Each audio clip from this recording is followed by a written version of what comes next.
Hello everybody, welcome back to my channel. मैं हूं सोना और आप लोग देख रहे हैं क्लास 12th का चैप्टर 4 फैशन स्टडीज़ का। आज हम लोग अपना 4th चैप्टर स्टार्ट करने वाले हैं जिसका नाम है basics of garment making. Right, हम लोग इस चैप्टर में पढ़ेंगे कि जो भी हम कपड़े पहनते हैं उस कपड़े को बनाने में, मतलब उस गारमेंट को, जैसे आप कोई टी शर्ट पहनते हो, कोई स्कर्ट पहनते हो, उसको बनाने के पीछे उसमें कितनी सारी चीज़ें, कितने सारे एफर्ट लगते हैं। सबसे पहले हम आके देख लेते हैं यहाँ पे कंटेंट। यहाँ पे कंटेंट से हमें क्या पता चलता है कि इस चैप्टर में हमारे पास कितने टॉपिक्स हैं। तो इस चैप्टर में हमारे पास 5 टॉपिक हैं।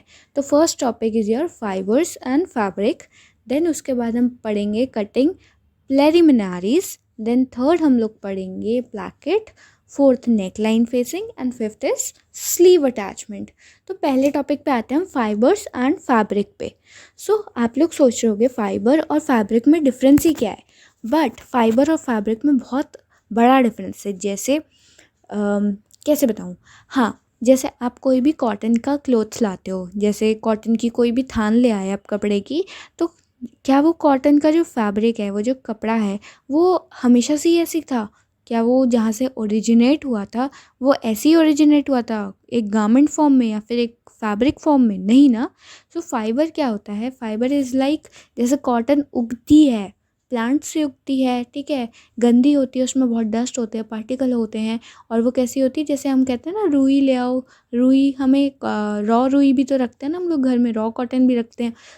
वो जो रॉ कॉटन है उसको एक, कह सकते हो, क्लोथ में, एक फैब्रिक में कन्वर्ट करना, उसके धागे बनाना, उसको गिनिंग करना, उसे साफ़ करना, ये सब प्रोसेस होता है एक फाइबर से एक फैब्रिक में कन्वर्ट होने में। पहले के ज़माने में क्या होता था? पहले के ज़माने में सिर्फ़ और सिर्फ आपके नेचुरल फैब्रिक होते थे, जैसे कॉटन, सिल्क, वूल, ये सब आपके नेचुरल फाइबर्स होते हैं, नेचुरल फैब्रिक होते हैं, यही होते थे। बट धीरे धीरे जैसे हमारे रिसेंट ईयर्स में नया नया चेंज आया, लेबॉरेटरीज़ भी बनी बहुत सारी, इस वजह से हमारा एक नया टाइप ऑफ फैब्रिक उभर के आया है जिसको हम मैन मेड फाइबर कहते हैं। जैसे पॉलिएस्टर और आपका नायलॉन, ये सब मैन मेड फाइबर्स हैं जो कि आपके नेचुरल फाइबर्स से केमिकल मिला के बने हैं। इसके आगे हम लोग बात करते हैं कि कैटेगरीज़ क्या होती हैं। मेनली फैब्रिक्स की आपकी 3 कैटेगरीज़ होती हैं। पहला तो नेचुरल हो गया, कॉटन, सिल्क, वूल। दूसरा हो गया आपका मैन मेड अभी मैंने बताया, जो कि केमिकल्स से बनते हैं। Then third is your blends of natural and man made. अब कई बार आपने देखा होगा, आप कोई भी कपड़ा पहनते हो, उसके पीछे ना एक चिट सी लगी होती है जो कई बार गर्दन में चुभती है, कई बार आपके साइड वाली जो वॉल होती है ना, मतलब स्टमक के साइड में जो सिलाई हो रही होती है, वहाँ पे वो चिट सी लगी होती है कपड़े में, जिसमें लिखा होता है कि वो जो फैब्रिक है वो किस किस परसेंट से बना हुआ है, कौन से फैब्रिक का। राइट, जैसे 20% कॉटन, 30% नायलॉन, ऐसे करके लिखा होता है उसमें। वो जो फैब्रिक होते हैं, वो जो गारमेंट होता है, वो ब्लेंडेड फैब्रिक से बने होते हैं। That is called your blended, जहाँ नेचुरल और मैनमेड को दोनों को मिला के एक फैब्रिक रेडी किया जाता है। अब हम लोग बात करते हैं आगे 1.2, जो हमारा टॉपिक है, दैट इज़ कैरेक्टरिस्टिक्स। तो कैरेक्टरिस्टिक्स में हम लोग पहले बात करेंगे नेचुरल फाइबर्स की। तो नेचुरल फाइबर्स क्या होते हैं? नेचुरल फाइबर्स इरेगुलरिटीज़ और सेंसिटिविटी की जो कैरेक्टरिस्टिक्स होती हैं उन्हें इनहेरेंट करते हैं, ठीक है, क्योंकि वो नेचुरल चीज़ है। हमें कोई भी चीज़ नेचर में मिलती है वो बिल्कुल ही फाइन नहीं होती, बिल्कुल परफेक्ट नहीं होती, वो एक ब्यूटी होती है, उसमें नेचर झलकता है उसमें। वैसे ही हमारे नेचुरल फाइबर्स हैं। जैसे अभी मैंने एग्जांपल दिया कॉटन का, तो कॉटन जब आप निकालते हो प्लांट से तो वो बिल्कुल रॉ नहीं होती, बिल्कुल कह सकते हो साफ़ सुथरी, एकदम शाइन मारती हुई नहीं होती, उसे सही करना पड़ता है। नेचुरल फाइबर्स कुछ इस तरीके के होते हैं। अब इसके एडवांटेजेस पे आते हैं। एडवांटेजेस में अगर देखा जाए तो जो आपके फाइबर्स होते हैं, नेचुरल फाइबर्स होते हैं, वो क्या सबसे पहला क्या कैरेक्टरिस्टिक शेयर करते हैं, वो ये करते हैं कि वो बहुत पोरियस स्ट्रक्चर के होते हैं और बहुत एब्जॉर्बेंट होते हैं। आप कोई भी नेचुरल फाइबर उठा के देख लो, वो एब्जॉर्बेंट होता है, मतलब स्वेट एब्जॉर्ब कर लेता है, पानी बहुत जल्दी एब्जॉर्ब कर लेता है। दूसरी चीज़, उसका पोरियस स्ट्रक्चर होता है, उसमें एयर पास होने की बहुत सारी जगह होती है, बिल्कुल टाइट नहीं होता वो, जिसकी वजह से हम उसे गर्मी में पहन सकते हैं, मतलब ब्रेथ इश्यूज़ नहीं होते उसके साथ। दूसरा पॉइंट आता है आपका एडवांटेजेस में, वो ये है कि जो आपके नेचुरल फाइबर्स होते हैं वो मोस्टली किसको सपोर्ट करते हैं, आपके क्लाइमेटिक चेंज को। जैसे टेम्परेचर में बहुत ज़्यादा इंक्रीज़ हो गया या ह्यूमिडिटी हो गई, तो आपके जितने भी नेचुरल फाइबर्स हैं वो आपके क्या करेंगे, सपोर्ट करेंगे। जैसे कि एग्जांपल देती हूँ, जैसे मान लो बहुत गर्मी का मौसम है, बहुत पसीने छूट रहे हैं, जुलाई अगस्त की गर्मी पड़ रही है बिल्कुल भयंकर वाली, ठीक है। इस बीच आप कोई भी सिल्क कह सकते हो, कोई भी नायलॉन का या फिर पॉलिस्टर का कपड़ा नहीं पहन सकते। जो आपके बिल्कुल होता है ना, जो सॉक्स का कपड़ा होता है, कई बार आपने देखा होगा जो आपकी स्कूल की सॉक्स होती हैं वो मेनली नायलॉन की होती हैं कई बार। सो जो आपका नायलॉन, पॉलिस्टर और भी बहुत सारे आते हैं इसमें, रेयॉन, ठीक है। सो ये जितने भी आपके मैनमेड फाइबर्स होते हैं वो आप नहीं पहन सकते, आपका दम घुट जाएगा, आपको पसीने नहीं सूखेंगे और आपको ये बहुत गर्मी देंगे। वहीं अगर आप कॉटन का कोई कपड़ा पहन लोगे हल्का सा, ठीक है, सो वो क्या करेगा, आपको सपोर्ट करेगा, आपका पसीना सोख लेगा, आपको हवा आने देगा। So this is the main thing कि वो आपके क्लाइमेटिक चेंज को, क्लाइमेटिक कंडीशन को क्या करता है, सपोर्ट करता है। कौन, नेचुरल फाइबर्स। अब आते हैं इसके डिसएडवांटेजेस पे। अब इसकी मोस्ट जो डिसएडवांटेज होता है नेचुरल फाइबर्स का, वो ये होता है कि ये इलास्टिसिटी नहीं प्रोड्यूस करते। मतलब जैसे आप लोग देख लो, कोई भी स्पोर्ट्स वेयर उठा के देख लो, हर जगह मैनमेड फाइबर्स होते हैं। क्यों? क्योंकि जो आपके नेचुरल फाइबर्स होते हैं वो इतनी इलास्टिसिटी नहीं देते, मतलब इतना कह सकते हो स्ट्रेची कपड़ा नहीं होता। स्पेसिफिकली बात की जाए तो कॉटन और लिनन की अगर हम स्पेशली बात करें तो कॉटन और लिनन ऐसे एक कह सकते हो फैब्रिक्स हैं जो कि इलास्टिसिटी नहीं प्रोड्यूस करते और इसकी वजह से इनमें रिंकल्स पड़ जाते हैं।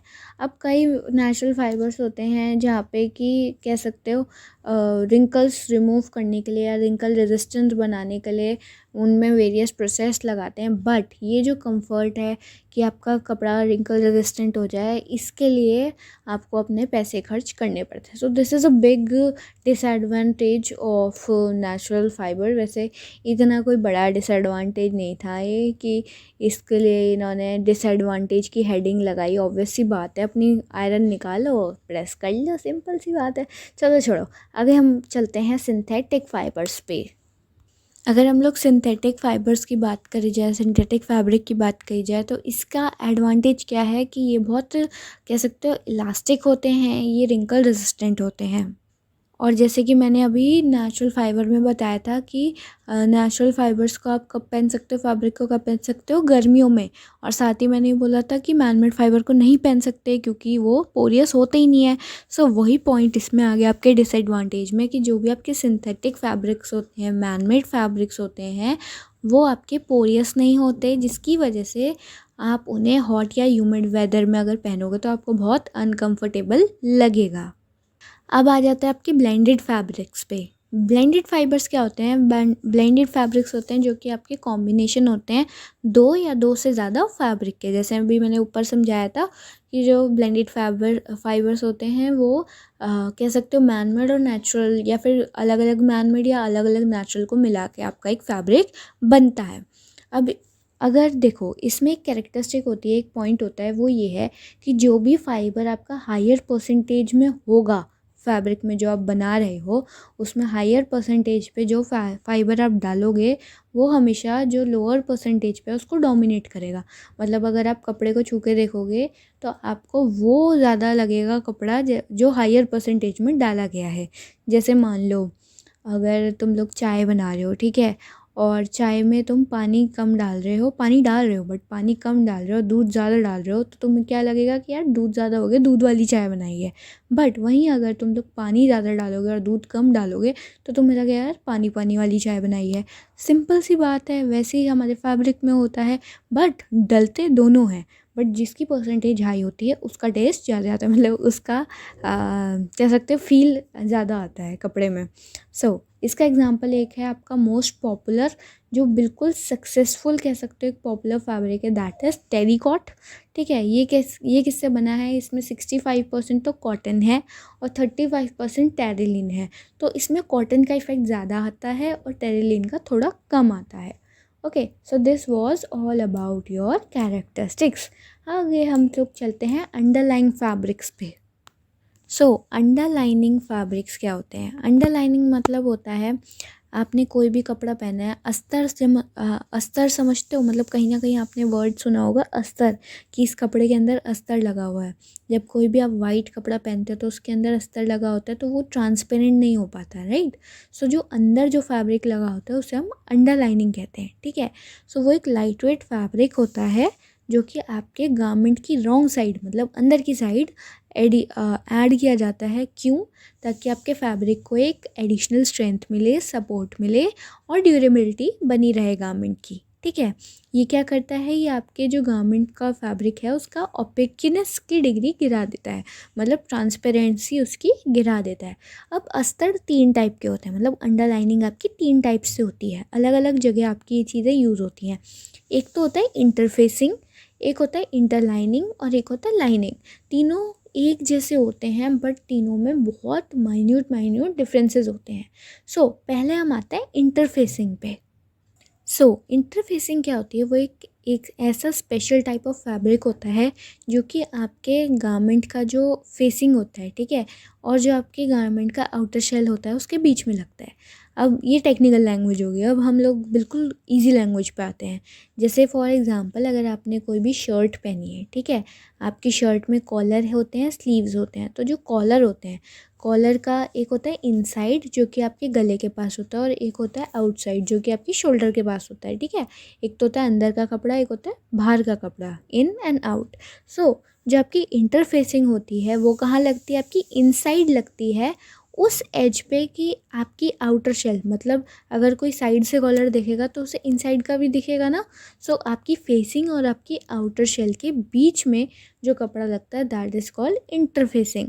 अभी मैं आपको इमेज भी दिखाऊंगी। सो ये मेनली जो आपकी इंटरफेसिंग होती है वो आपकी वेस्टबैंड्स और आपके बटन एरियाज, कॉलर्स और कफ के पास लगती है, ये वाला जो स्ट्रिप होती है कपड़े की। आगे हम लोग बात करते हैं इंटरलाइनिंग। इंटरलाइनिंग क्या होती है? इंटरलाइनिंग एक लेयर होती है फैब्रिक की जो कि आपकी फेसिंग और आपकी लाइनिंग के बीच में इंसर्ट करी जाती है। मान लो, अब मैं इमेज दिखाई देती हूँ। सो आप लोग पहली इमेज देखो, ये जो कॉलर वाली है, जहाँ पे आपको ब्लू ब्लू कलर के स्टिचेस दिख रहे हैं कॉलर के अंदर, कॉलर के अंदर है ना वो। सो वो जो पट्टी है, जो एडिशनल सपोर्ट, जैसे कॉलर मोटा कर रखा है वहाँ से, ठीक है, तो वो जो एडिशनल सपोर्ट लगाने के लिए वहाँ पे कपड़ा ऐड किया गया है, उस कपड़े को हम क्या बोलते हैं? इंटरफेसिंग बोलते हैं।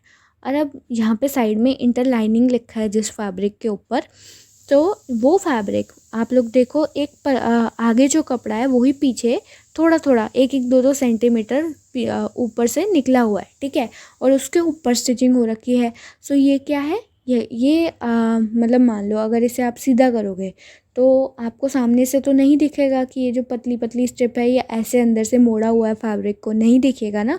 सो वो फेसिंग तो है नहीं, बट वो लाइनिंग है। ओके, सो लाइनिंग और आपकी फेसिंग के बीच में जो कपड़ा इंसर्ट किया जाता है उसे क्या बोला है? इंटरलाइनिंग।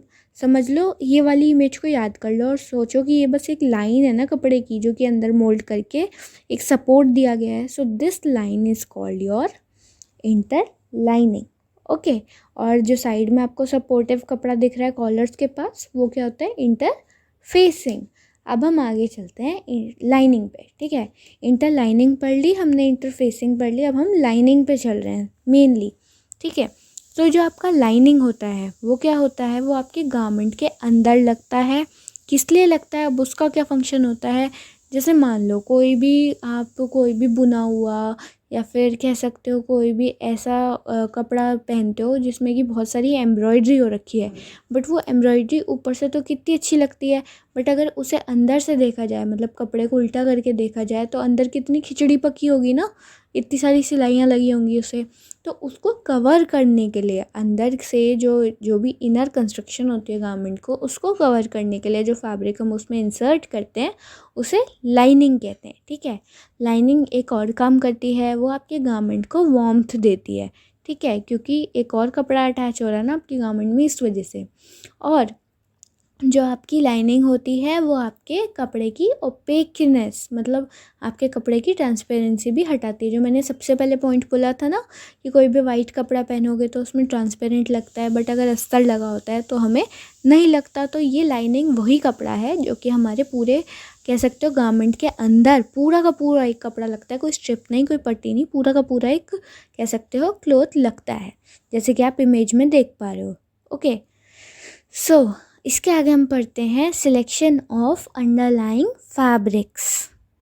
ये वाला टॉपिक थोड़ा सा हमारा सिंपल है। इसमें हमें क्या बोला गया है, इसमें ये बोला गया है कि जो हमारे फैब्रिक्स हैं, ठीक है, जो भी हम लोग फैब्रिक यूज़ करते हैं अंडरलाइनिंग करने के लिए, ठीक है, उसके लिए हमें क्या करना होता है, वो किन चीज़ों पे डिपेंड करता है, उनका सिलेक्शन किस बेसिस पे होता है। तो 2 पॉइंट है। पहला पॉइंट तो ये है आपका कि जो आपका गारमेंट का डिज़ाइन है वो किस शेप का है, ठीक है, आपकी गारमेंट का सिलआउट क्या है, उसकी शेप क्या है, उसकी बॉडी का स्ट्रक्चर किस तरीके से बिल्ट किया गया है, ठीक है। दूसरी चीज़ हमें ये आती है कि जो भी आपका डिज़ाइन है, जो आप अचीव करना चाहते हो उस गारमेंट से, ठीक है, उसमें कितनी सपोर्ट नीडेड है। और एक ये चीज़ यहाँ पे आती है, जैसे जितना ज़्यादा किसी गारमेंट में काम हुआ होगा, ठीक है, जितना ज़्यादा किसी गारमेंट में वर्क डिटेल ज़्यादा है, बहुत बहुत ज़्यादा स्ट्रक्चर्ड है, उतनी ज़्यादा अंडरलाइनिंग या इंटरफेसिंग की ज़रूरत उसमें पड़ती है, ठीक है। So this was the point कि एक तो पहली बात आपके गारमेंट का शेप क्या है, और दूसरी चीज़ उसमें कैसा डिज़ाइन है और कितनी सपोर्ट नीडेड है। इन 2 कैरेक्टरिस्टिक्स के बेसिस पे आपका फैब्रिक जो कि अंडरलाइंग फैब्रिक है वो उसका सिलेक्शन होता है। So this was all about the first topic which was fabrics and fibre and fabrics, ठीक है। ये हमने पहले अपना टॉपिक ख़त्म कर दिया है अपने चैप्टर 4 का। Part 1 is finish. Second part में हम लोग नेक्स्ट पार्ट में अलग अलग चीज़ें पढ़ेंगे, नेक्स्ट टॉपिक पढ़ेंगे। So till then bye bye, take care, और सब्सक्राइब कर दो और शेयर कर दो और लाइक कर दो और कमेंट करके बताओ कैसी लगी वीडियो, हेल्पफुल लगी या नहीं। ओके, सो मिलते हैं नेक्स्ट वीडियो में। Till then bye bye.